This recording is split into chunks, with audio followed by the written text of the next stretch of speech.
你叫咩名啊 Hello,我叫Emma， ？OK，今年幾多歲？今年34歲啊， 34歲，結咗婚未？冇結婚啊，有冇小朋友？有啊2個啊幾多歲啊？ ，9歲同3歲啊，係嘅，喺香港做咗幾耐啊4年。？4年。係啊第一個僱主喺邊度啊？第日呢個係跑馬地跑馬地，係啊照顧幾多人啊？ 2個人，兩個人小姐同婆婆健康，小姐同婆婆，婆婆幾多歲啊？婆婆86歲啊， 86歲，健康嘅係咪？係啊係啊，嗰度做咗2年。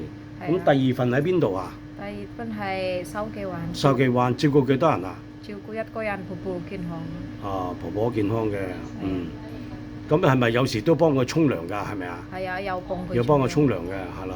咁如果2個老人家，一個要推輪椅，或者幫佢沖涼，有冇問題啊 OK 啦。 ？OK 係嘛？好啦，咁你識煮咩餸啊？中國餸啊，係啦，有咩餸啊？講嚟聽下。就少咩？牛肉、牛肉，蒸蛋蒸魚，蒸蛋蒸魚、做菜，炒菜。豬肉咧，你都食豬肉嘅喎，係咪啊？係啊，有食豬肉啊。你就唔係回教嘅，你係基督教啊？